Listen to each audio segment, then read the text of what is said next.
Hola a todos, buenas tardes. ¿Me escuchan bien?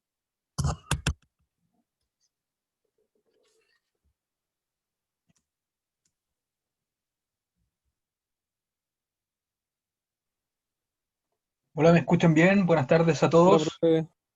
Sí, se lo Hola, escucho bien. súper. Muchas gracias. Antes de empezar la clase, ¿alguien tiene alguna pregunta?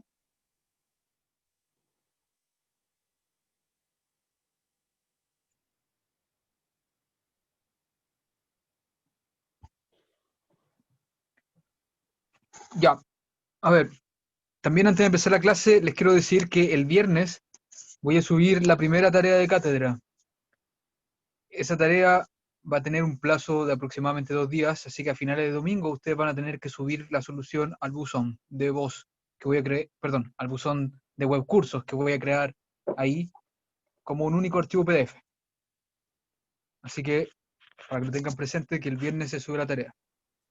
Eh, Profesor, perdón, Sí, acabo de llegar. ¿De qué está hablando? que tengo planeado el viernes subir una tarea de cátedra, en el cual va a ser solamente un problema y van a tener hasta el domingo en la noche para poder hacerla. Ah, ya, perfecto. Si es que están todos de acuerdo y no hay ninguna objeción, eso es lo que voy a hacer el viernes y de todas maneras les voy a recordar el jueves. Perdón, profe, Sí, me metí recién que dijo. una hora más. ¿Aló? Sí, oye, una consulta, ¿almorzar tú, cierto? ¿O no almorzó ya? Hay Diego, algún sentido. Diego González, tienes el ¿Ya? micrófono encendido.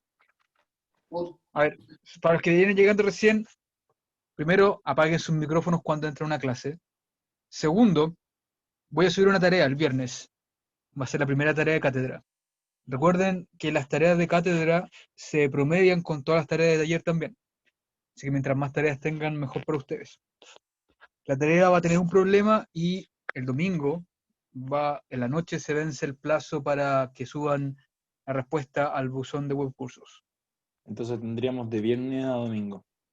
Sí, Ya. eso. Muy bien.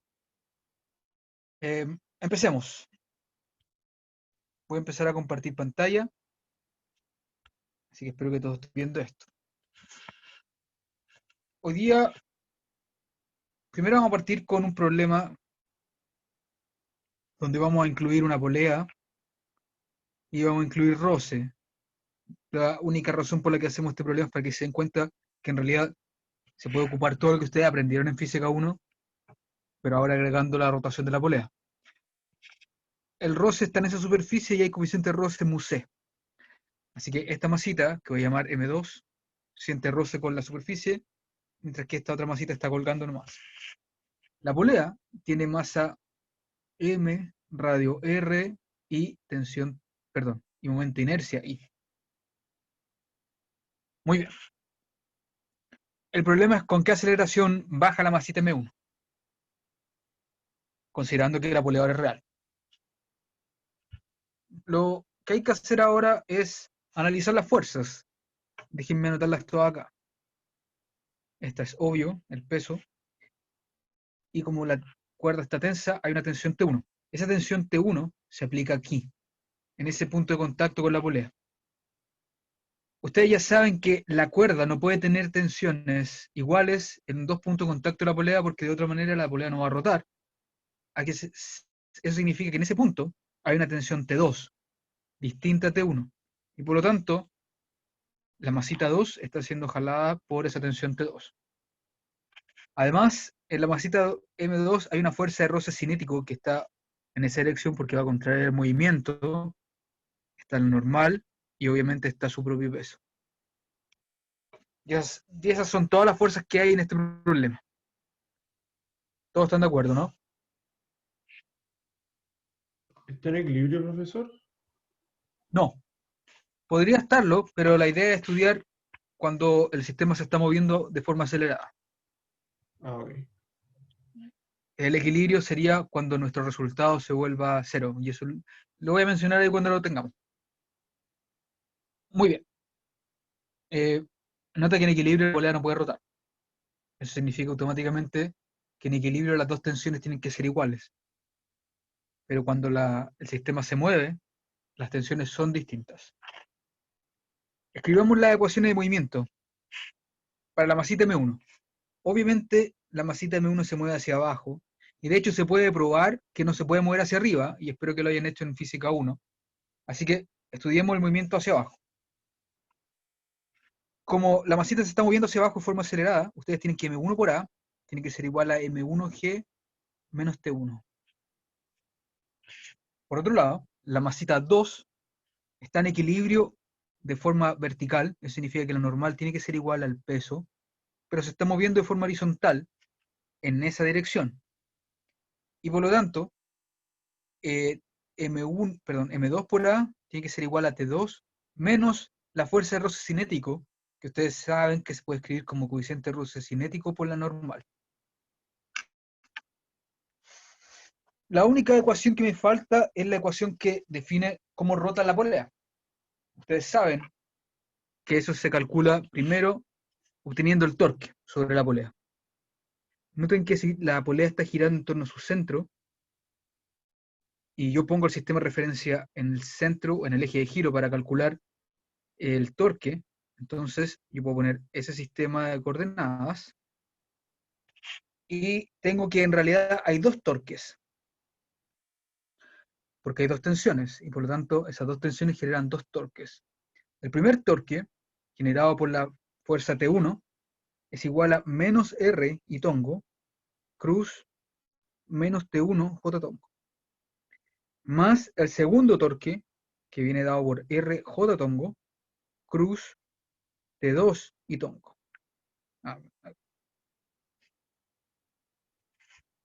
Espero que para todos sea claro que ese es el torque total, que es la suma de esos dos torques que están ahí. Noten que uno puede resolver rápidamente eso,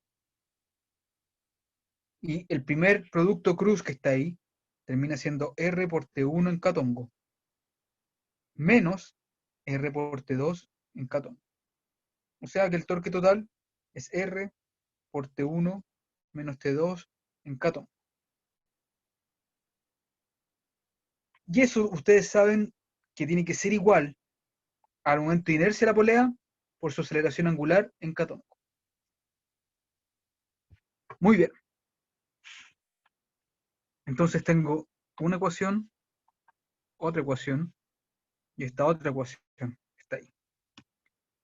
Y me falta una condición más, que es la condición que discutimos en la clase pasada. Es la discusión para que la cuerda no se deslice sobre la polea. Profesor, Sí, dime. ¿por qué en la última ecuación de torque se resta el RT2 catongo? Ese signo menos aparece simplemente de las operaciones de producto cruz, nada más. Fíjate que en el primer producto cruz que tú haces, los dos menos se cancelan, obviamente, y te queda y tongo cruz J tongo, que es K tongo. En el segundo producto cruz, te queda J tongo cruz y tongo. Y eso, ustedes ya saben que es menos K tongo. Y ahí sale ese menos. Gracias. Noten que tiene que ser, T1 tiene que ser distinto a T2. Si T1 fuera distinto a T2, el torque sería 0. Perdón, si T1 fuera igual a T2, el torque sería 0, lo que implicaría que la polea no puede rotar. Así que para que rote, tienen que ser distintos. Me falta una condición más. Esa condición, para decir que la cuerda se mueve igual como la polea gira, es la condición que la aceleración es R por alfa.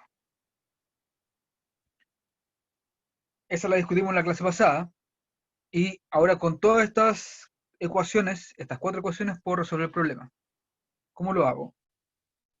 Bueno, primero sumen las dos ecuaciones que tienen que ver con las aceleraciones.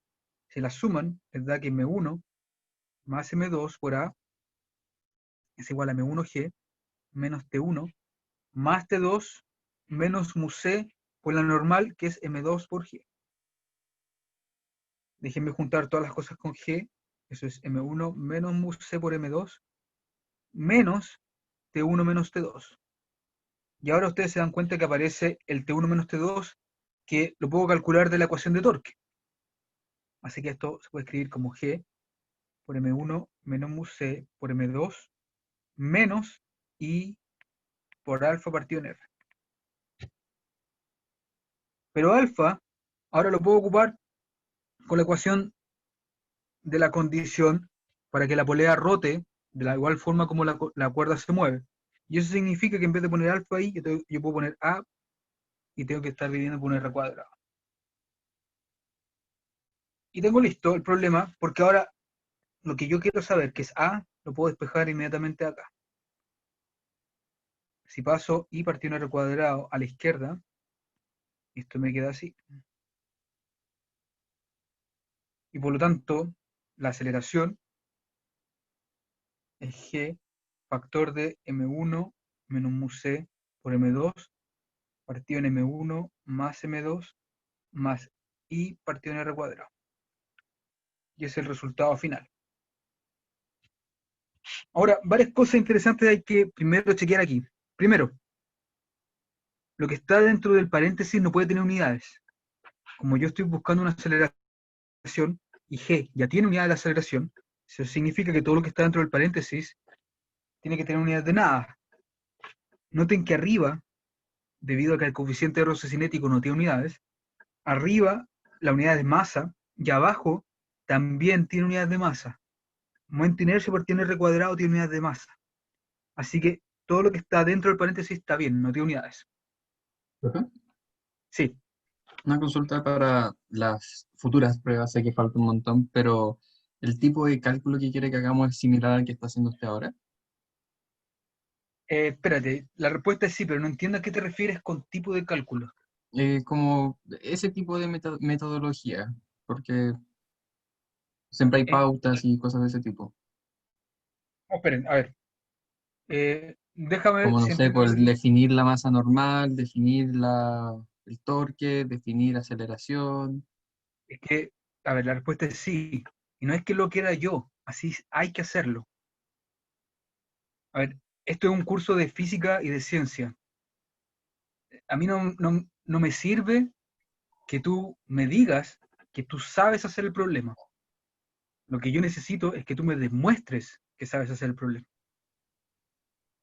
A lo mejor no tienes que seguir los mismos pasos que sigo yo acá, pero la única manera que tú me demuestres que sabes calcular un torque es calculándolo. No hay otra manera. Si ustedes llegan y chantan el torque en la prueba, entonces eso no me sirve a mí, porque yo no sé si ustedes saben calcular un torque o se lo aprendieron de memoria. Si ustedes quieren realmente demostrarle a alguien que saben algo, entonces tienen que saber demostrar ese algo. Y eso es general. Si ustedes se quedan con la idea de que en realidad poner el resultado en la prueba como este de aquí y marcarlo en un cuadrito en la solución, están muy equivocados. Esa no es una solución. Esto es una solución al problema. Porque aquí no hay lugar a duda en cómo lo hice. Ahora, obviamente las pautas las hago yo, entonces las pautas están más o menos hechas como yo sé hacer los problemas. Pero eso no significa que esa sea la única manera. Si a ustedes se les ocurre otra manera, de todas maneras va a ser evaluado bien, aun cuando no sea igual al de la pauta. Pero esa otra manera tiene que ser una manera demostrable. No puede salir un conejo del sombrero, eso es lo que quiero decir. Muy bien. Noten por favor que el momento de inercia lo que hace es que agrega un factor en el denominador que se suma a las masas. Eso significa que lo que hace el momento de inercia es que reduce la aceleración, comparado que cuando no hay poleas reales. Lo que implica eso es que ustedes tienen una aceleración menor debido a que están gastando cierta fuerza o cierta energía en, además de mover las masitas, en mover la polea. Parte de lo que les permite mover las masas tiene que ser ocupado también en mover la polea, y esa es la razón por la cual las masas se empiezan a mover más lento. En otras palabras, este es un indicador de que parte de la energía que ustedes tienen disponible para realizar el movimiento está siendo ocupada en tratar de empezar a mover la polea. Y eso es lo que vamos a ver hoy día. ¿Cómo es esa energía? Esa energía se llama energía rotacional.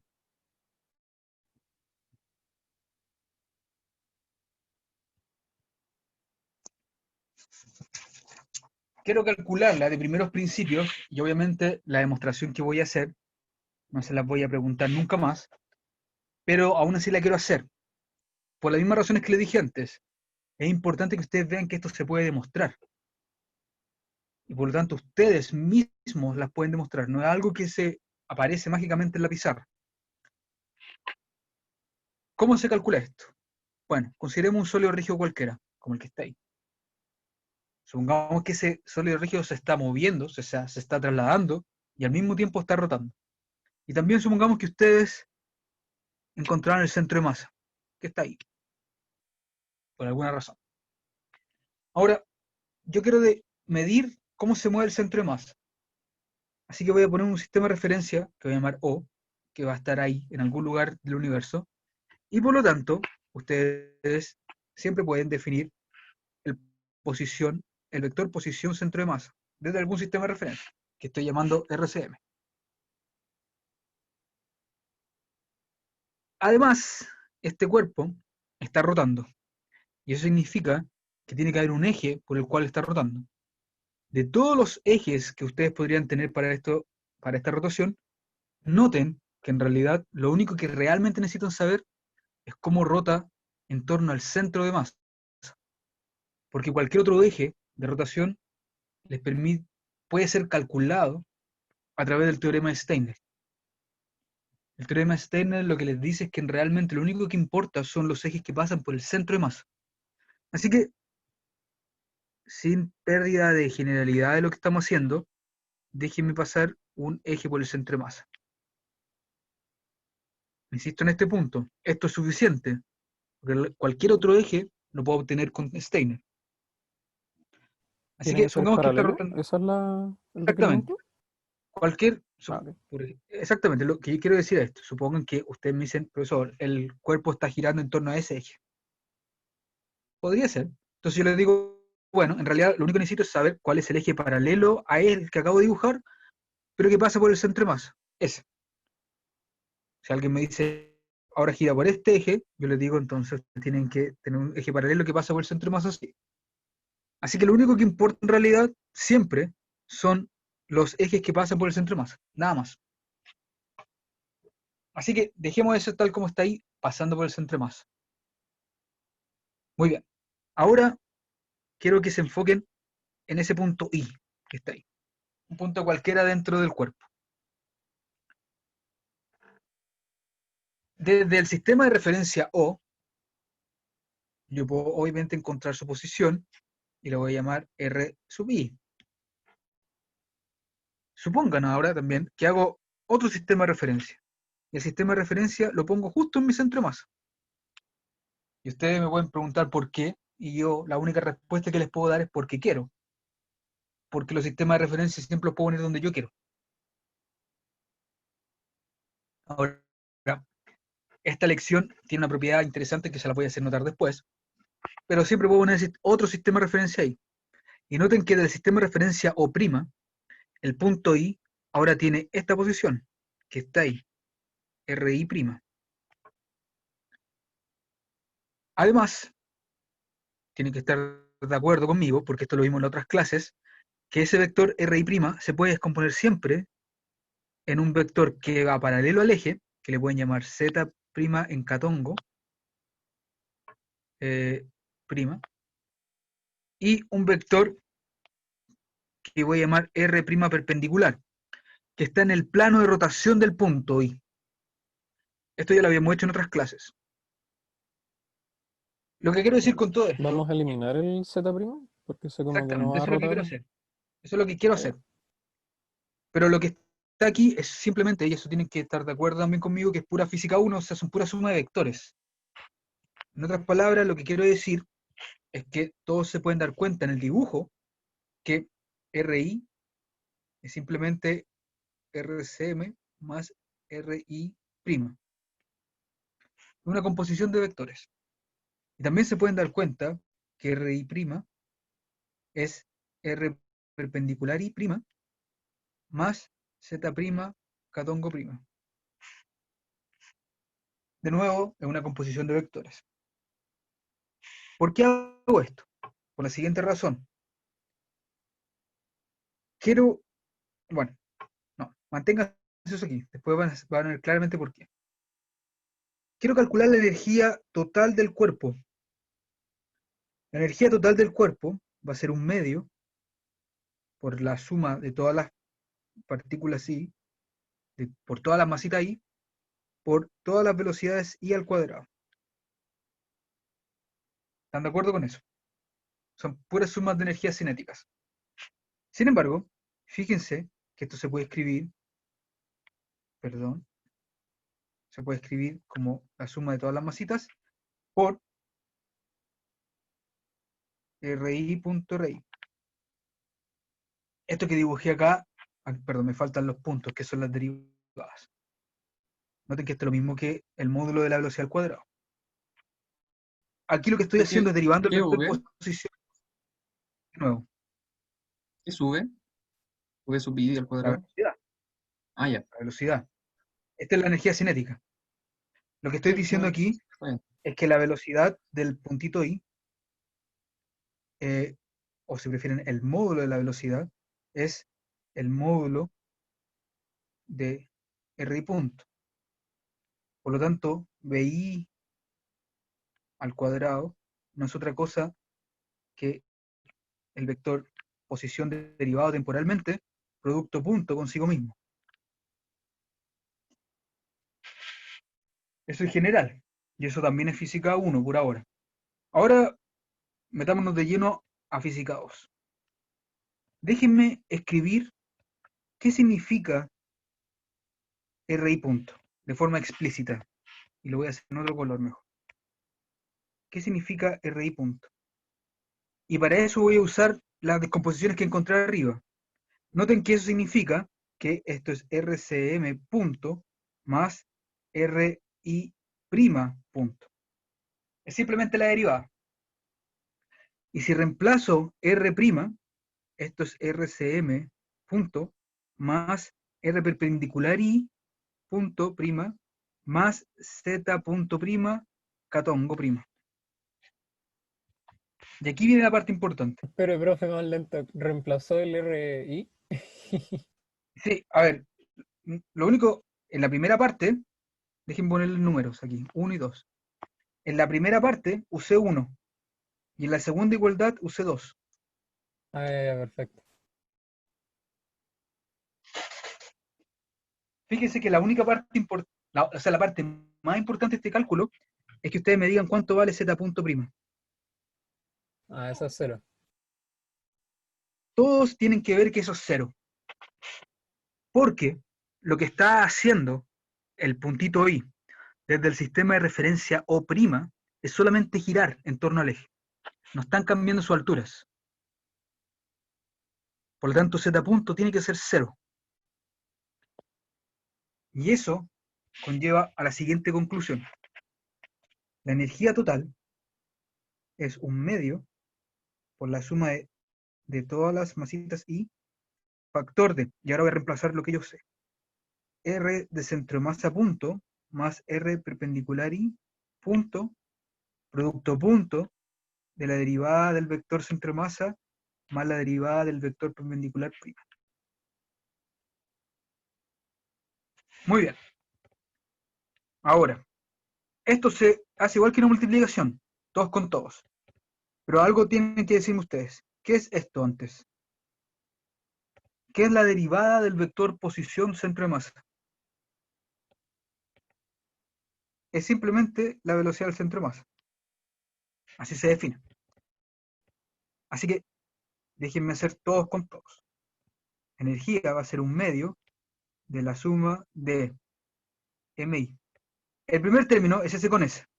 Noten que eso significa que es la velocidad del centro de masa producto punto por la velocidad del centro de masa. 0. No, Ah, no, es la no, ese velocidad del fue centro otro de masa al me cuadrado. equivoqué. Y nota que la velocidad del centro de masa es constante, porque estamos hablando del centro de masa, así que sale fuera de esta suma, y esa primera suma queda así. La segunda suma es S con S. Así que pongo un medio, la suma de MI por la velocidad del centro de masa, producto punto, por RI perpendicular prima. punto. El tercer término es S con S. Y eso significa que tengo un más un medio, suma de I, de MI, de R perpendicular I, derivado prima, producto punto, por la velocidad del centro de masa. Y el último término es algo como un medio, I, MI, por R perpendicular I prima, punto, producto punto, por R perpendicular I, prima, punto. Esto puede parecer complicado, pero ahora empieza a quedar más simple. Primera cosa, ¿cuánto vale el término en paréntesis que acabo de dibujar? Aquí en el primer término. Noten que es la suma de todas las masitas. Así que lo único que puede ser es la masa total del cuerpo. Así que el primer término queda así. Noten que en el segundo y el tercer término son iguales, exactamente iguales, así que se suman. Así que ese un medio desaparece. Además noten que en la velocidad del centro de masa es constante, así que sale fuera de la suma. Así que esto queda velocidad del centro de masa, producto punto, de la suma de MI por R perpendicular I prima. Punto. Y al tercer término, noten que me queda MI por R perpendicular I punto al cuadrado. Ahora es solo una magnitud, nada más. Ya no es un vector. Hay varias cosas que decir ¿Profe? aquí. Primero, Pero el MI no es la masa. MI es la masita de cada partícula I. O sea, me refiero a que por qué no lo pasó a M mayúscula ¿Dónde? primero. ¿En el primer término? ¿En cuál término? Es que ahí lo pasó a M mayúscula. ¿Pero en cuál término? En el primero medio Ahí MB. lo pasé en el primero. Lo pasé, perdón, a en mayúscula, porque es la suma de todas las masitas. Claro, pero ¿por qué no lo hizo con los demás? Porque los demás tienes que sumar todas las masitas junto con las posiciones. Así que no puedes llegar y ponerlo como masa total. Es como un promedio. Ya, ok. Pero miren, fíjense, ¿qué es esto de aquí?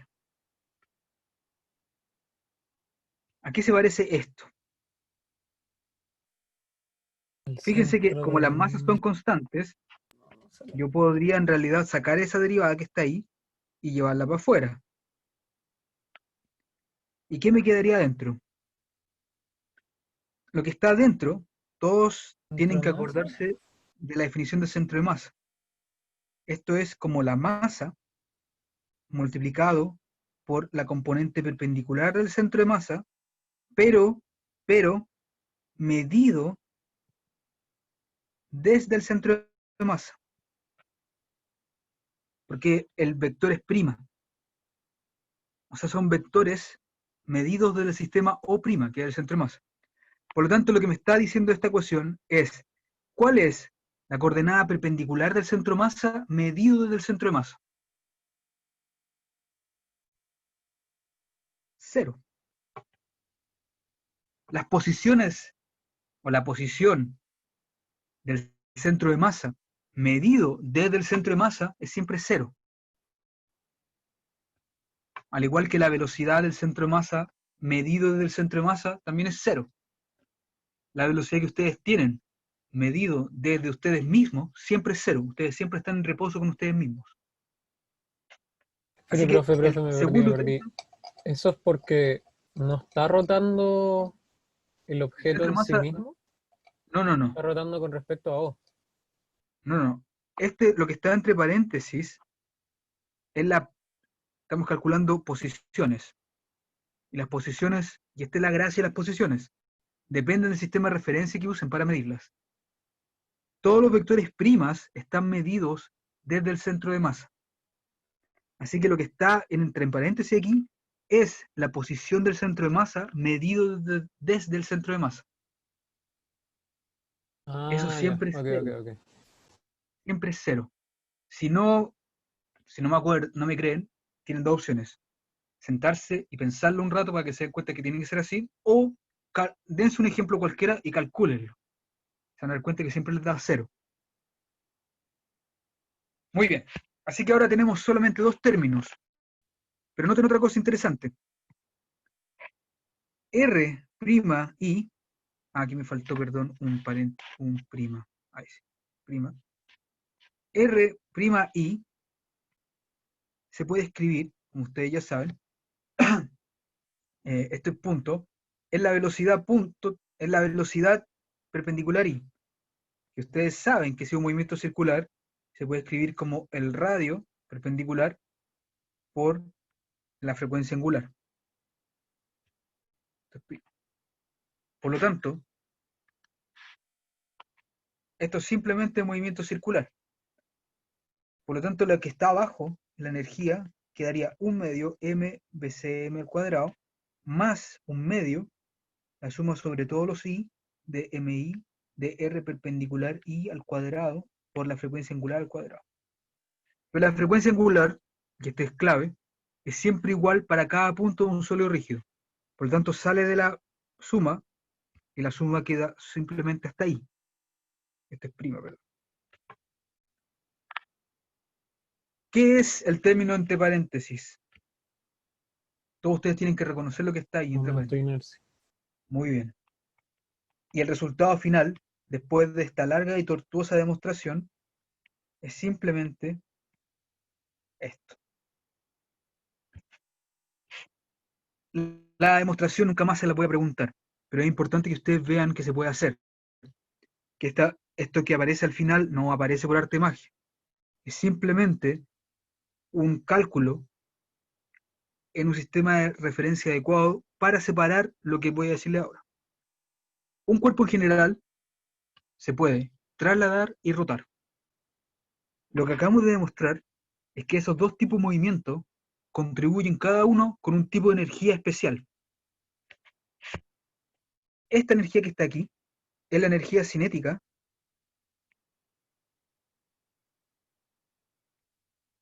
de la traslación del centro de masa.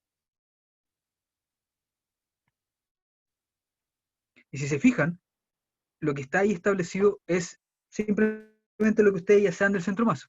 Se mueve como un punto, en el cual toda la masa del cuerpo está concentrada ahí.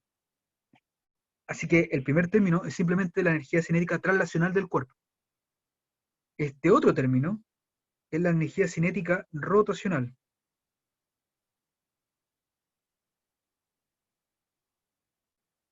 Y eso lo que mide es la energía que tiene un cuerpo al rotar. ¿Cuál es el primero, profesor? Una energía cinética traslacional. Translacional. Que lo que quiero decir es lo siguiente. Consideren un sólido rígido cualquiera. Supongan que el cuerpo solamente se desplaza. Si solamente se desplaza, entonces tiene solamente una energía cinética, la traslacional. Ahora, olvídense eso. Consideren otro cuerpo. Supongan que ese otro cuerpo solo rota. Si está solo rotando, tiene una energía cinética rotacional. Pero en general, un cuerpo puede tener los dos movimientos, una traslación y una rotación. ¿Profe? Y por lo tanto, tiene las dos energías. Sí. Pero entonces es como, no sé, es como la luna o un planeta, Bueno, ese es que un buen porque va ejemplo. moviéndose y rotando al mismo tiempo. Exactamente. Un sólido rígido puede hacer, en realidad pueden hacer más movimiento en general. Pero los que estamos estudiando hasta ahora son traslaciones y rotaciones. La parte más interesante del cálculo que vamos a hacer es que las dos energías no aparecen de forma complicada, sino que están separadas. Por lo tanto, ustedes pueden contabilizar exactamente cuánta energía se usa para moverse y cuánta energía se usa para rotar. Y esa es la gran gracia de lo que está aquí. Además, como aparecen como sumas de dos energías, eso significa que esta energía se conserva. Lo que implica que todo lo que ustedes saben de conservación de energía de física 1, ahora lo pueden volver a aplicar usando, además, la energía cinética rotacional. O sea, es cosa de agregar la energía cinética rotacional a todos los cálculos que habían hecho antes. Eso es todo. Voy a poner en contexto lo que quiero decir. Déjenme hacer el siguiente problema. Y de hecho, la clase de torque partió así. Supongan que tiene un plano inclinado. La altura del plano inclinado es h. Hay un ángulo alfa ahí. Y supongan que tienen algo que puede rotar. Lo dibujé muy feo. Vale. Supongan que parte del reposo, en la parte más alta del plano inclinado, y quiero calcular con qué velocidad llega al final, con qué velocidad llega aquí. ¿Cómo lo hago? El cuerpo ahora está rotando, además de estar moviéndose, además de estar desplazándose. Quiero usar conservación de energía. Y yo sé ahora que si el cuerpo, además de desplazarse, está rotando, tengo que agregarle la energía asociada a la rotación. Hagámoslo. Esto tiene que ver con el video que les mostré hace ya unas semanas, que eran 3 cuerpos, un disco, una esfera y un anillo. Y todos se dieron cuenta que en el plano inclinado todos se movían distinto. Ustedes saben a este punto que se mueven distinto por el momento de inercia. Pero la pregunta es ¿por qué? Realmente, ¿por qué se mueven distinto? O sea, demostrar cuál es la diferencia que crea el momento de inercia en el cálculo que quiero hacer.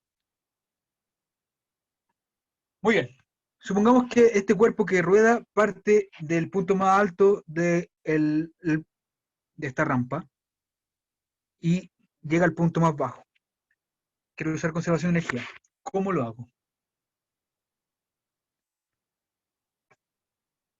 Cuando lo suelto del punto más alto, ¿cuántas energías hay?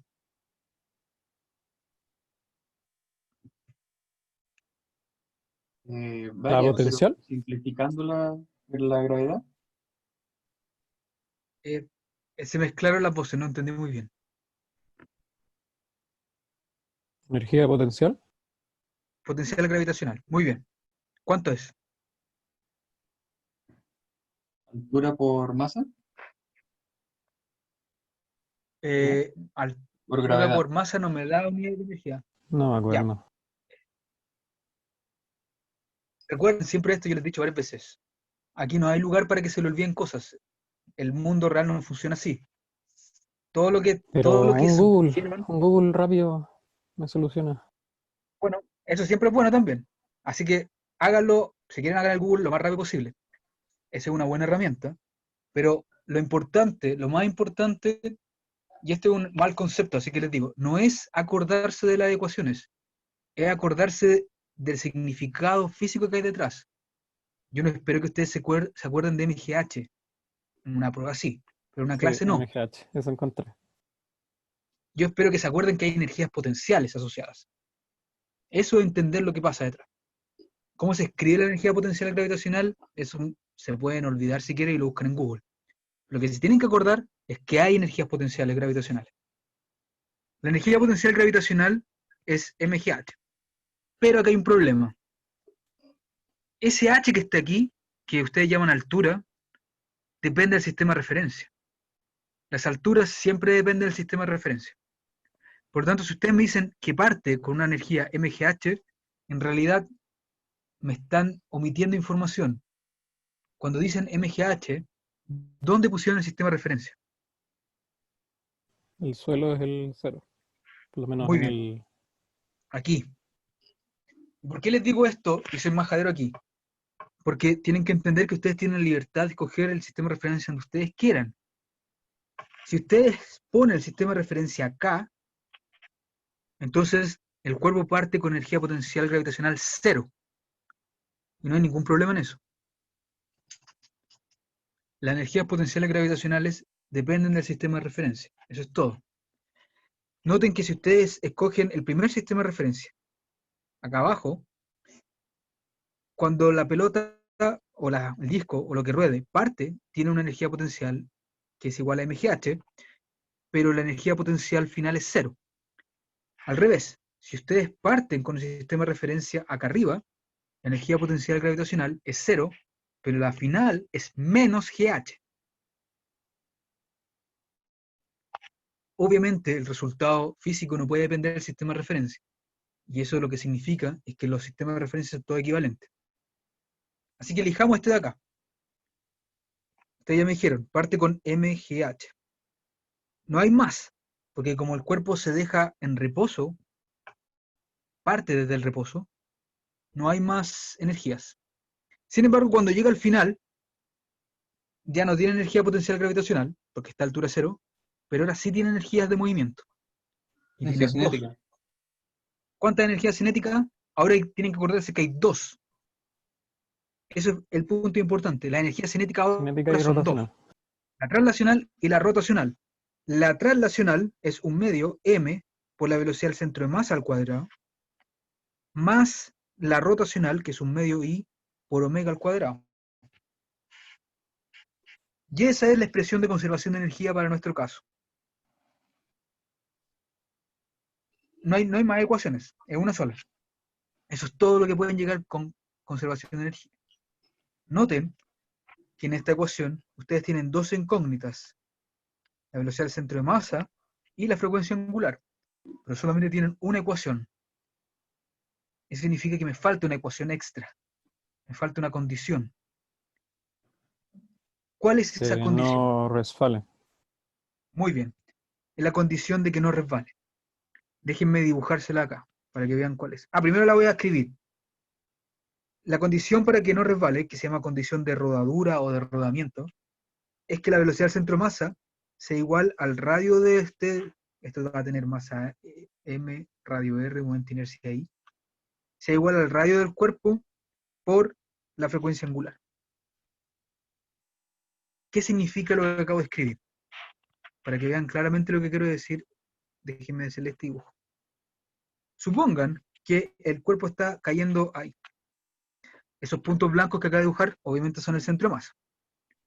Por otro lado, y en rojo, déjenme dibujar el punto de contacto que tiene la pelotita ahí, y supongan que la segunda posición que dibujé es cuando ese punto rojo nuevamente entra en contacto con la rampa. ¿Se entiende? Sí, La pregunta es, creo. ¿qué distancia se movió el centro de masa?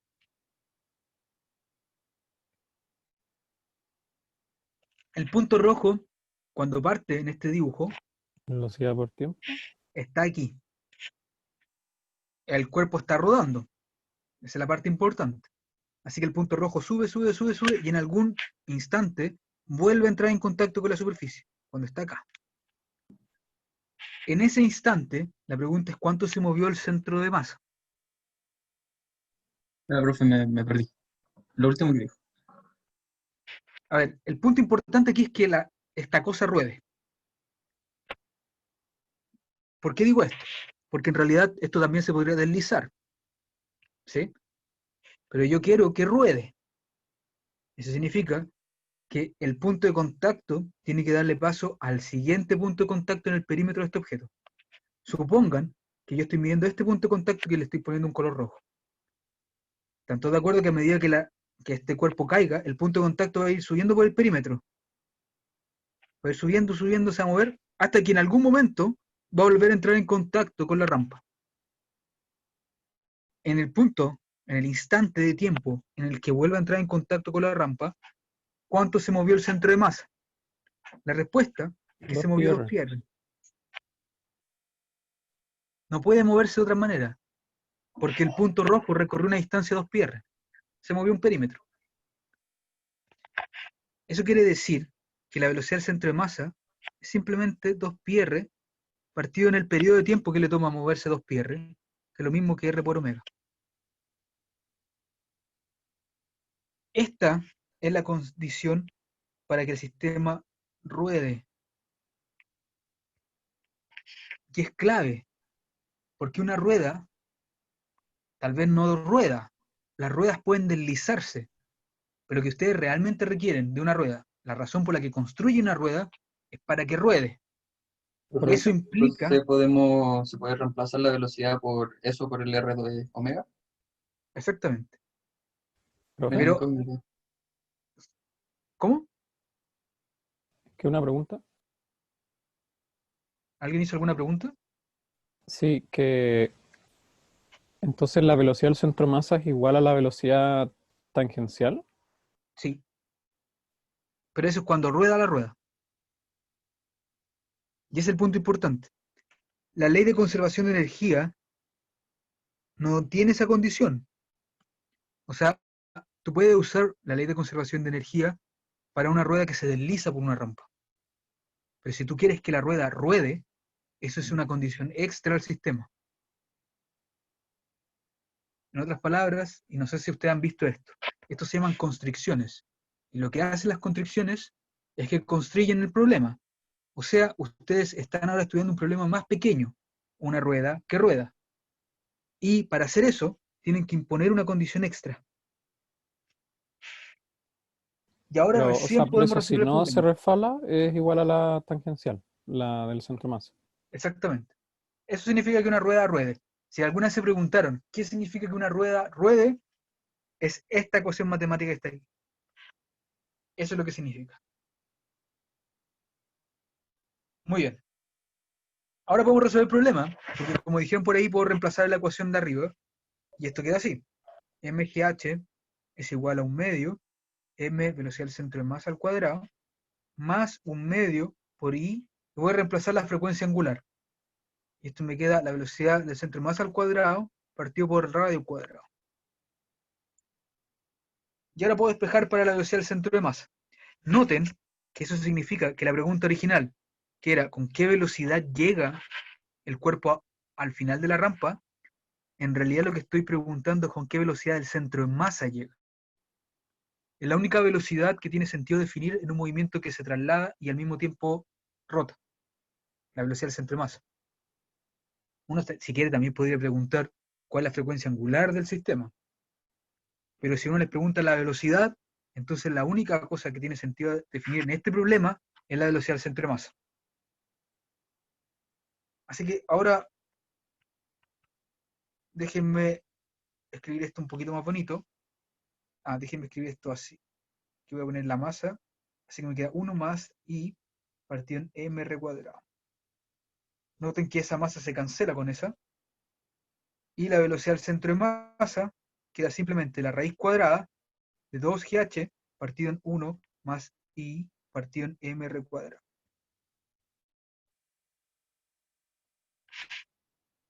El resultado es simple. ¿Qué es lo que me está diciendo acá? Noten que el momento de inercia lo que agrega es un término aditivo de nuevo en el denominador, y eso significa que la fracción ahora queda más pequeña. Y de hecho esto es siempre menor que raíz de 2GH. Si se acuerdan, raíz de 2GH era el resultado que tenían cuando había una masa que se deslizaba por un plano inclinado, o sea, un puntito. Si además quieren que ruede, la velocidad va a disminuir. Y la razón física detrás de esto, ustedes ya la saben. La energía almacenada en el campo gravitacional, que hace que las cosas caigan por la rampa, ahora tiene que separarse en dos pedazos. Tiene que al mismo tiempo hacer que esta masita se traslade hacia abajo y también ruede hacia abajo. Y por eso la velocidad disminuye. Porque la energía se ocupó en dos partes ahora, en vez de ocuparse solo en uno. ¿Qué me dice además este resultado que acabamos de obtener? ¿Quién llega primero al final? ¿Cuál es la condición para que algo llegue primero a la meta? Que tiene A la parte de abajo. Menor inercia. menor momento de inercia. Exactamente. El que llega primero es el que tiene mayor velocidad. Y el que tiene mayor velocidad es el que tiene menor momento de inercia.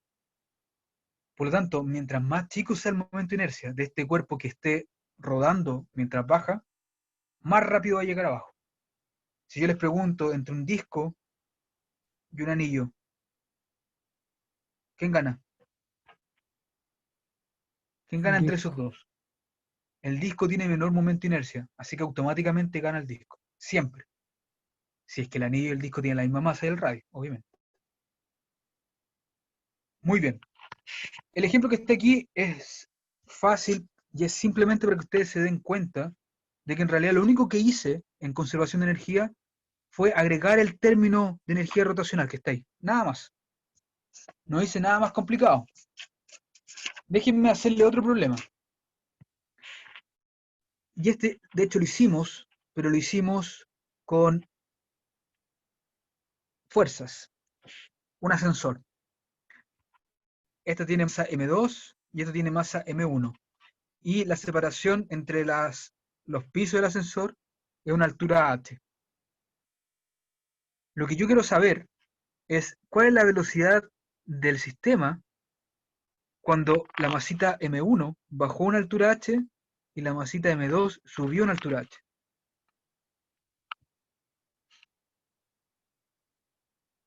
¿Cuál es la velocidad que lleva? Eso es lo que yo quiero saber. Y lo quiero resolver con conservación de energía. Supongan que inicialmente el sistema parte del reposo. Así que ¿cuántas energías hay inicialmente?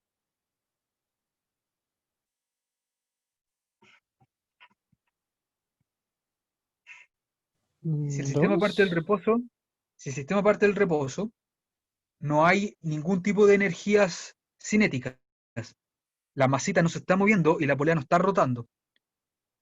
Así que lo único que puede haber son energías potenciales gravitacionales. Así que eso va a depender de donde ustedes pongan el sistema de referencia. Supongan que yo pongo el sistema de referencia ahí. Ahí está el 0.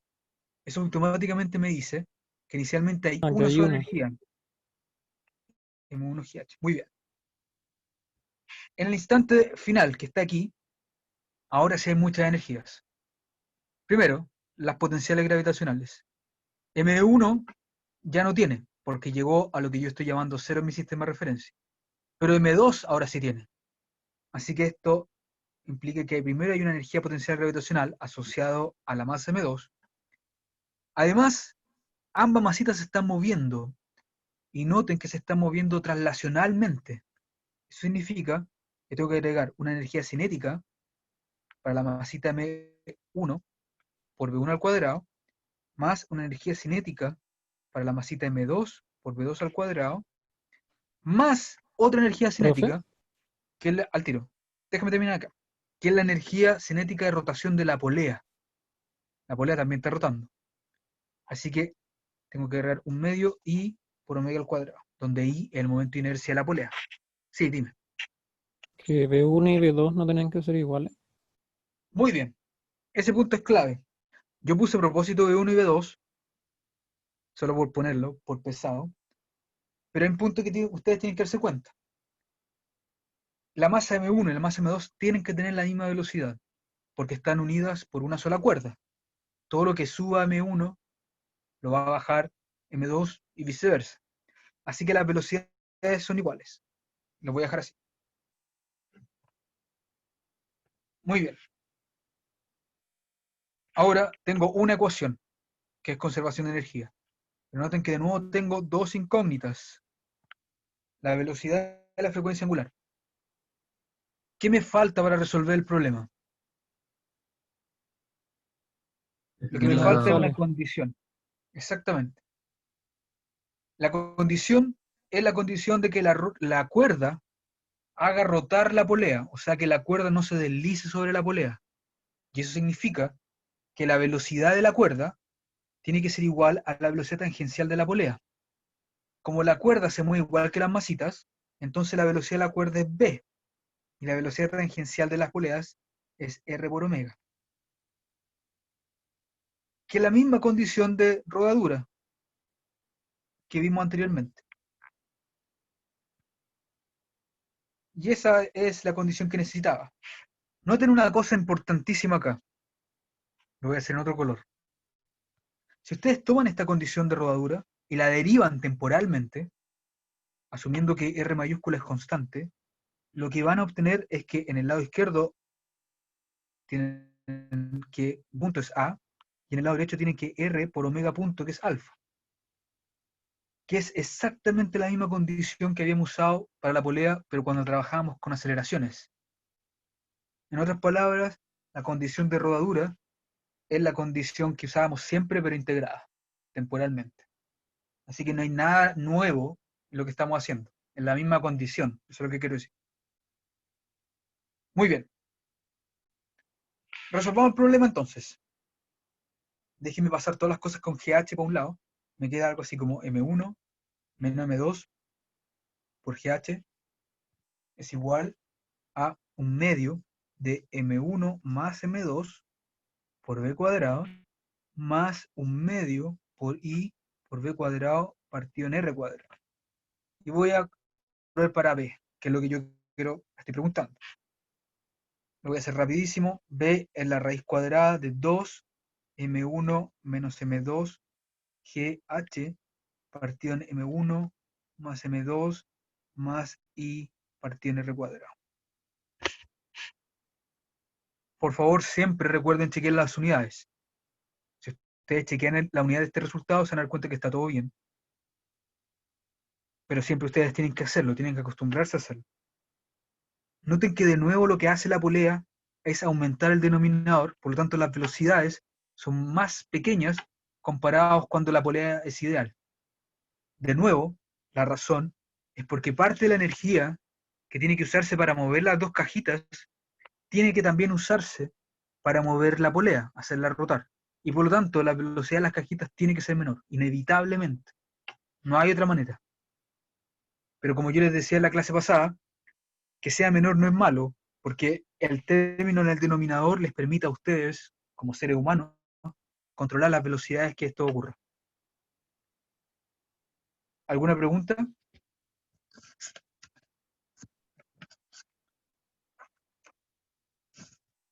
Ya, déjenme hacerle el último problema de hoy día, y este problema lo voy a hacer porque es interesante. Es la misma barra que resolvimos hace un tiempo atrás, donde yo le decía que la aceleración en un extremo era mayor a la de la gravedad, ¿se acuerdan? Esta barra puede rotar en torno a ese extremo. Y obviamente está sujeta a ese campo gravitacional G, y por lo tanto cuando se suelta, la barra empieza a caer de esa manera. Lo que yo quiero hacer es estudiar qué pasa con la barra cuando está justo en la posición vertical. En particular quiero saber qué velocidad tiene el extremo de la barra cuando está en esa posición. ¿Están todos de acuerdo que el extremo de la barra va en esa dirección, con esa velocidad, en ese punto? ¿Sí? Sí. Y en ese punto Muy bien. sí. Sí, en ese punto así.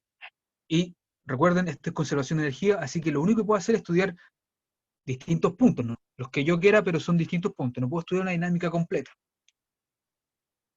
Muy bien. La barra está inicialmente de forma horizontal y se suelta. Usemos conservación de energía.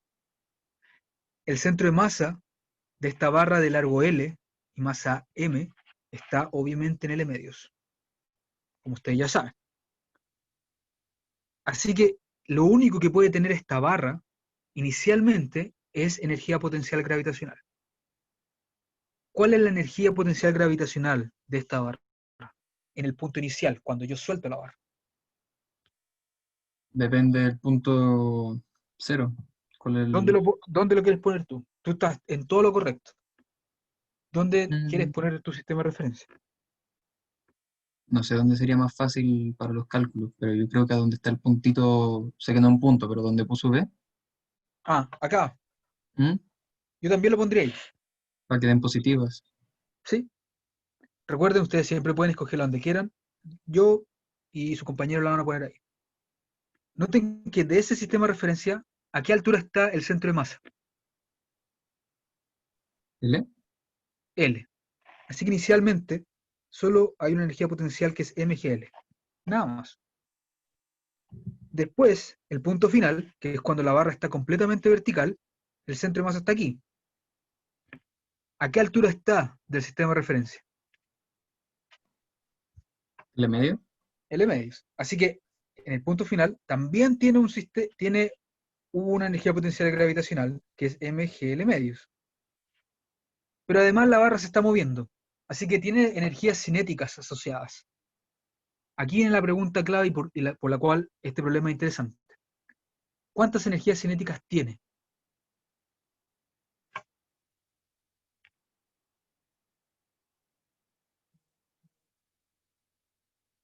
Recuerden que hay dos, una translacional y una rotacional. ¿Este sistema tiene energía cinética translacional?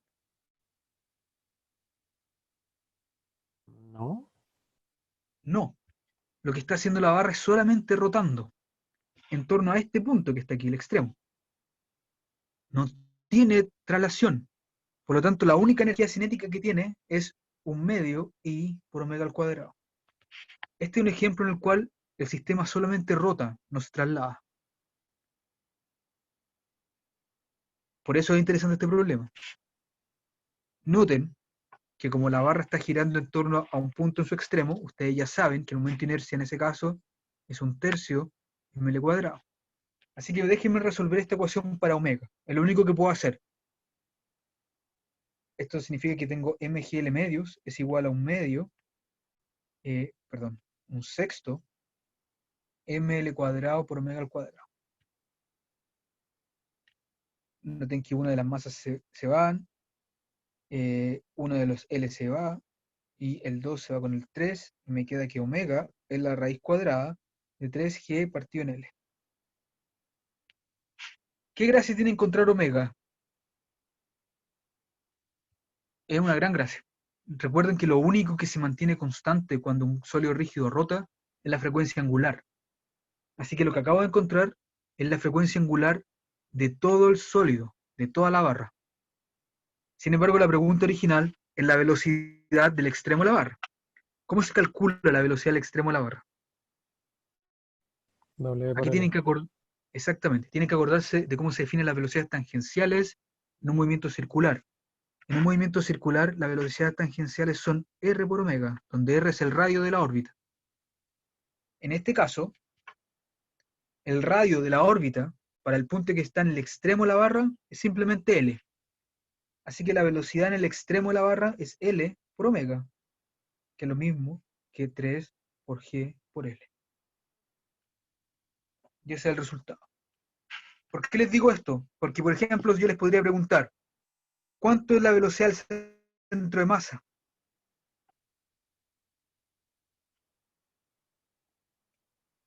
W por L medio. Muy bien, L medios por omega, que es lo mismo que un medio por 3GL. Aquí tiene que quedar claro para ustedes lo que yo siempre les he dicho en cuanto al movimiento circular. No tiene mucho sentido hablar de velocidad del sólido rígido, porque la velocidad de cada punto del sólido rígido es distinta. Noten que la velocidad del extremo de la barra es mayor, de hecho es el doble, que la velocidad que tiene el centro de masa. Lo que sí tiene sentido definir para un sólido rígido es la frecuencia angular. Las velocidades se tienen que calcular punto a punto. Así de simple. Muy bien. Noten que los tres problemas que hicimos son en realidad iguales, o muy, muy parecidos. Siempre lo mismo, planteamos la ecuación de conservación de energía, además agregando la energía rotacional. Eso es todo. Después, cuando sea necesario, se agrega la condición de rodadura. En este caso, no hay rodadura, como se dieron cuenta, porque en realidad el sistema está solo rotando, no se está trasladando. En los otros casos sí, porque además de rotar, se trasladaba. ¿Alguna pregunta hasta acá?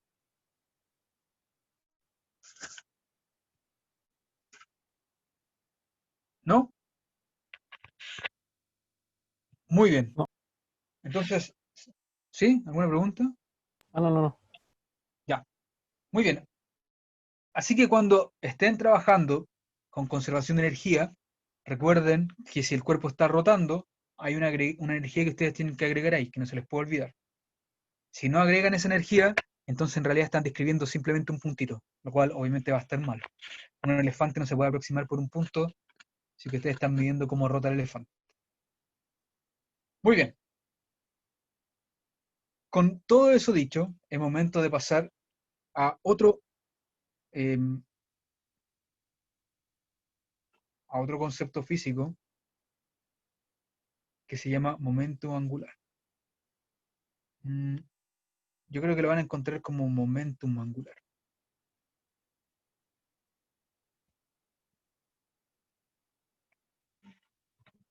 El momentum angular es una cantidad física que mide cómo rota un cuerpo. Noten que el torque lo que mide son el origen de la rotación de un cuerpo, o sea, ustedes necesitan fuerzas para hacer rotar algo. Pero el momentum angular mide cómo rota un sistema, mide la cantidad de movimiento rotacional que tiene algo. Es la misma relación que existe entre fuerza y momentum. Si se acuerdan, y voy a hacer un paréntesis aquí para que ustedes se acuerden lo que quiero decir. La segunda ley de Newton se escribía como F igual la derivada temporal del momento. ¿Se acuerdan de eso? ¿No? Las fuerzas son las razones o los orígenes de por qué algo se mueve. Pero el cómo se mueve está medido por el momentum. El momentum, la información que tiene, es la cantidad de movimiento que tiene algo. Y el momentum, P, era simplemente la masa por la velocidad. Lo que les dice a ustedes que en realidad la cantidad de movimiento de algo no depende solamente de cuán rápido va, sino que también depende de su masa. Ahora, el momentum tenía una característica bien interesante, y era que si la suma de todas las fuerzas daba 0, o sea, si la fuerza total era 0, ustedes automáticamente tenían que el momentum era conservado. ¿Se acuerdan de eso? Y esa es una ley de conservación extremadamente importante en física, la conservación de momento. Ahora, como ustedes ya vieron antes, el torque y el momento de inercia son como los análogos rotacionales de la ley de Newton. Por lo tanto, debería haber otro análogo al momentum. Ese análogo es el momentum angular. Y ahora lo vamos a introducir. No alcanzo en esta clase, lo voy a introducir en la próxima clase. Pero les dejo aquí pendiente el tema. En la próxima clase partimos desde aquí. ¿Hay alguna pregunta con lo que hemos visto hasta ahora?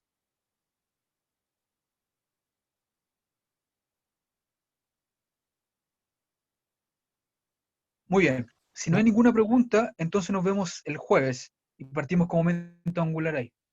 Por favor, cuídense mucho, que todavía está todo muy peligroso afuera. Salgan poco. Vale, gracias, profe. Nos vemos el Cuídese. jueves. Chao, profe. Chao, Chao, chao. que profe, estén muy bien. gracias. Que esté bien.